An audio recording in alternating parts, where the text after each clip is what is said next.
Question number 1 में एक set दिया हुआ है 1 2 3 और इनके लिए एक फंक्शन डिफाइन हो रहा है एफ ए पार्ट में, बी पार्ट में और सी पार्ट में। ये तीन फंक्शंस हैं हमारे पास, तीन पार्ट्स हैं।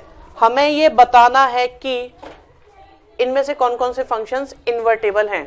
तो सबसे पहले हम ए पार्ट के लिए मेहनत करते हुए हमने मैपिंग बनाई और हमने इसे 1 से 1, 2 से 2 और 3 से 3 बनाया और इसे हमने फंक्शन कहा। देखिए, अगर कोई फंक्शन 1 1 और ऑन टू होता है वो इन्वर्टेबल होता है, और अगर कोई फंक्शन इन्वर्टेबल होता है इसका मतलब वो 1 1 ऑन टू होता है। फिलहाल क्या आप इसे कह सकते हैं 1 1 और ऑन टू है, ये 1 1 भी है और ये ऑन टू भी है। इसका मतलब ये इंजेक्टिव है, ये सब्जेक्टिव है, दोनों है तो बाइजेक्टिव है। जो बाइजेक्टिव है वो इन्वर्टेबल है। अब अगर ये इन्वर्टेबल है तो इसका इन्वर्स क्या होगा? इन्वर्स का मतलब होगा ये, आप पलट के लिख दो। आगे आपके पास inverse B part. B part में हमारे पास 1 से 2, 2 से 1, 3 से 1। क्या ये 1 1 ऑन टू है? ये 1 1 नहीं है, तो इसलिए नॉट इन्वर्टेबल। थर्ड पार्ट आपके लिए होमवर्क में छोड़ दिया, ठीक है। क्वेश्चन नंबर 2 में हमारे पास एक फंक्शन दिया हुआ है ये पार्ट में, जिसमें ये कहा जाएगा इसका डोमेन, ये इसका कोडोमेन, ठीक है। तो हम लोग इसे मैपिंग की फॉर्म में बनाते हैं। तो 1 आया, 2 आया, 3 आया, 4 आया, 10 आया। 1 से 10, 2 से 10, 3 से 10 और 4 से 10। कनेक्टेड किससे? एफ से। आप इसे देख के क्या कह सकते हो? ये 1 1 है, ये ऑन टू है, पर 1 1 नहीं है। खैर, इन्होंने कहा क्या इसका इन्वर्स एग्जिस्ट करेगा? आप कहोगे ये नॉट 1 1 है, therefore H inverse does not exist. ये एग्जिस्ट नहीं करेगा। बी पार्ट में हमारे पास एक फंक्शन दिया हुआ है जी, जिसका डोमेन है 5 6 7 8 और इसका कोर डोमेन है 1 2 3 और 4। और अब जी में हमारे पास 5 6 7 8 1 2 3 4। तो 5 कनेक्ट हो रहा है 4 से, 6 कनेक्ट हो रहा है 3 से, 7 हो रहा है 4 से और 8 हो रहा है 2 से। क्या ये 1 1 है? ये 1 1 नहीं है, ठीक है। नॉट 1 1। अगर ये 1 1 नहीं है, therefore f inverse does not exist. फिर इसी के साथ एक सी पार्ट और है, जिसमें एक फंक्शन एच दिया हुआ है, जिसका डोमेन है 2 3 4 5 और 7 9 11 13, ठीक है। इनकी मैपिंग बनाए तो इधर है 2 3 4 5, इधर है 7 9 11 13। तो 2 with 7, 3 with 9, 4 with 11, 5 with 13। क्या लगता है आपको? ये 1 1 है और ऑन टू भी है, देयरफॉर इन्वर्टेबल है। इन्वर्टेबल है इसलिए एच इनवर्स हो गया 7 2 9 3 11 4 13 5, ठीक। क्वेश्चन नंबर 3 में हमारे पास एक फंक्शन है एफ एक्स 1 - 6x। कहते हैं इन्वर्टेबल है, शो करो और इसका इन्वर्स भी फाइंड करो। देखो, अगर वो कहें कि इन्वर्टेबल है, एक तरीका तो यह है कि आप उसे 1 1 और ऑन टू प्रूव कर दो, तो आपका वो इन्वर्टेबल माना जाएगा। अगर किसी क्वेश्चन में डायरेक्ट सिर्फ इन्वर्टेबल वर्ड ही यूज करा हुआ हो, तो उसको हम एफओजी और जीओएफ आइडेंटिटी फंक्शन, जैसे अभी थोड़ी देर पहले हमने एक निकाला था, आई वाला आया था ना, आई ए और आई बी, उस मेथड से हम इसको करते हैं। अगर डायरेक्ट इन्वर्टेबल वर्ड लिखा हुआ है तो अगर कोई 1 1 ऑन टू से कर देगा तो वो गलत नहीं है, वो बिल्कुल सही है। बट अगर आपको डायरेक्ट इन्वर्टेबल वर्ड नजर आ रहा है तो आप एफओजी और जीओएफ मेथड को यूज करेंगे। वो क्या होता है इसे समझिए।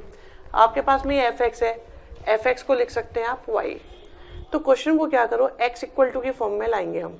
तो ये बन जाएगा हमारे पास 1 माइनस वाई किसके इक्वल आ गया 6x के, तो x किसके इक्वल आ गया 1 माइनस वाई अपॉन 6। ये जो x आ जाता है या x इक्वल टू में आ जाता है इसी को मानते हैं हम g ऑफ y। अब आपके पास gy है, आपके पास fx है, ठीक है। आज मैं gy से ही क्वेश्चंस कराऊंगा। अब हम स्टार्ट कर रहे हैं f ओ g निकालने से। f ओ g का मतलब है फिलहाल f ऑफ gy, ठीक है। f के साथ क्या लिखा है gy, यहाँ पर f के साथ क्या लिखा है x, तो x की जगह नजर आ रहा है gy, तो आप भी लिखोगे x की जगह gy की वैल्यू कितनी है 1 माइनस वाई अपॉन 6 से गया 6 तो आ गया 1 माइनस 1 प्लस वाई, तो कितना आ गया y आ गया। तो आप ये कह सकते हो, देखो F O G is equal to आ गया आपके पास y, तो आप देखो g इक्वल टू क्या आ गया एफ इनवर्स y, और g के साथ भी पहले से क्या था y। ये हम बाद में दिखाएंगे, अभी नहीं, ठीक है। तो आपके पास एफ ओ जी y आ गया, तो इसका मतलब आपके पास ये i आ गया। x का आना, y का आना, t का आना, थीटा का आना, कुछ भी आए इन सबको हम i बोलते हैं, आइडेंटिटी। अभी हमने एफ ओ जी निकाला है, अब क्या निकालेंगे जी ओ एफ निकालेंगे। जी ओ एफ निकालेंगे तो मतलब g ऑफ एफ एक्स। अभी g के साथ क्या लिखा हुआ है एफ एक्स, g के साथ यहाँ लिखा है y, y की जगह क्या लिखा है एफ एक्स, तो आप भी y की जगह लिख दोगे एफ एक्स, तो ये हो गया 1 minus F x upon 6। F x की वैल्यू कितनी है ओके, तो ये बन गया 1 minus 6x upon 6, 1 minus 1 plus 6x upon 6, 1 से 1 6 से 6, तो ये आ गया x, तो बन गया g of f x is equal to x। और इसे भी कह सकते हैं आया हमारे पास i, क्योंकि जो आया है एफ ओ जी से वही आया है जी ओ एफ से, मतलब आइडेंटिटी फंक्शन। तो अगर ये दोनों आ जाएं तो आप लिख दोगे देयरफॉर f इज इन्वर्टेबल, और ये इन्वर्टेबल हो गया तो आपको इन्वर्स भी चाहिए।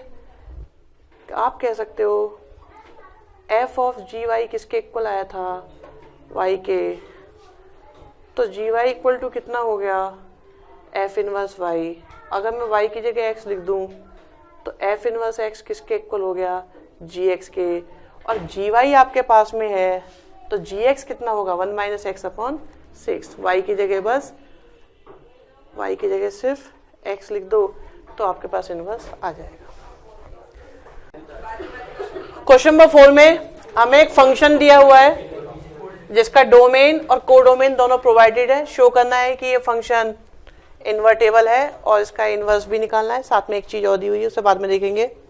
फिलहाल इसे हमने y इक्वल टू में लिखा, तो x इक्वल टू में हो गया एक्स वाई प्लस वाई, तो x minus x y is equal to Y.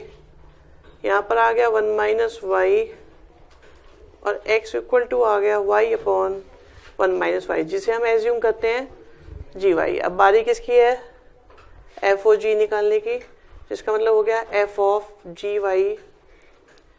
f के साथ जी वाई लिखा है, f के साथ x लिखा है, x की जगह जी वाई लिखा है, आप भी x की जगह जी वाई लिख दो तो बनेगा जी वाई प्लस 1।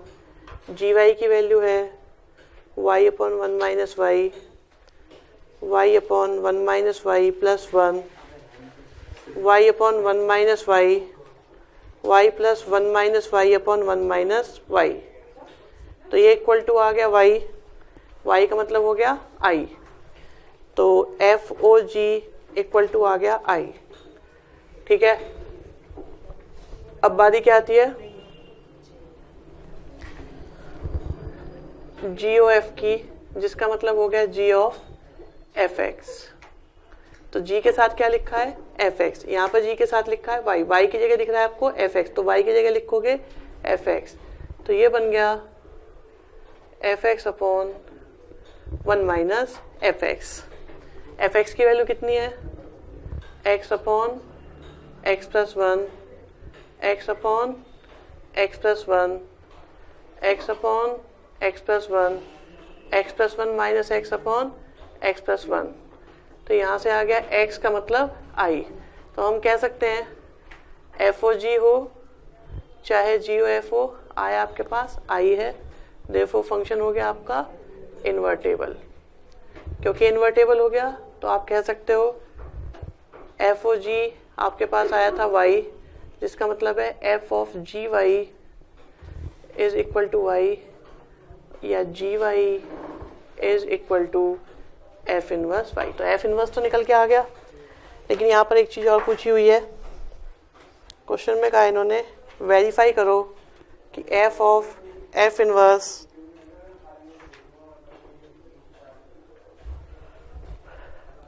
ठीक है।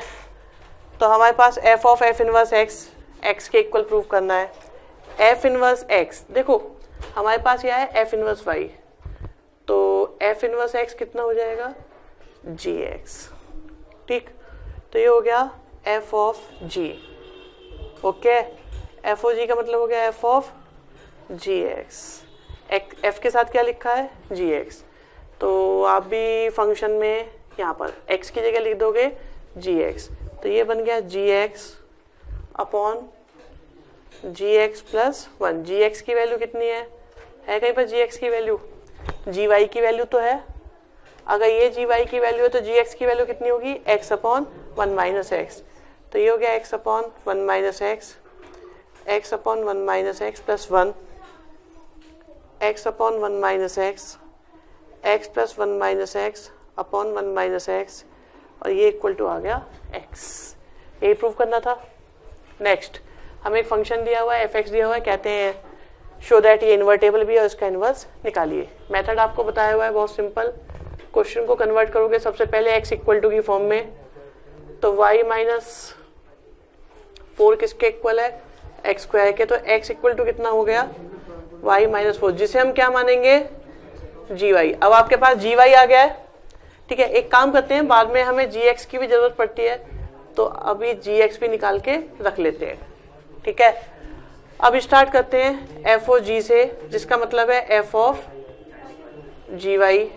एफ के साथ क्या लिखा है, एफ के साथ क्या लिखा है जी वाई, तो एक्स की जगह जी वाई लिखो, तो बन जाएगा जी वाई का square plus four. G y की वैल्यू कितनी है रूट में वाई माइनस फोर का स्क्वायर प्लस फोर, जो बन जाएगा y minus four plus four से आ गया वाई का मतलब आई। अगली बारी किसकी जी ओ एफ की, जी ओ एफ का मतलब हो गया F of ji of f x, तो जी के साथ लिखा है F x.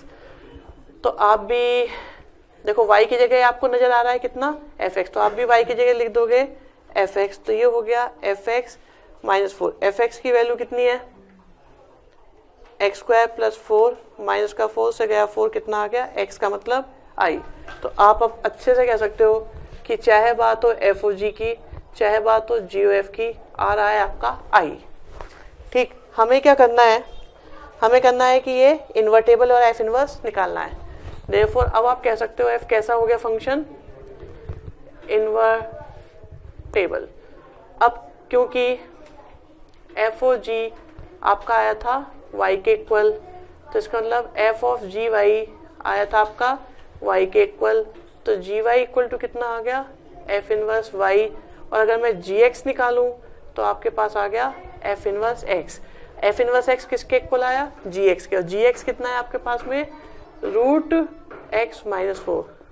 Therefore f inverse x is equal to root x minus four, यही हमें फाइंड करना था।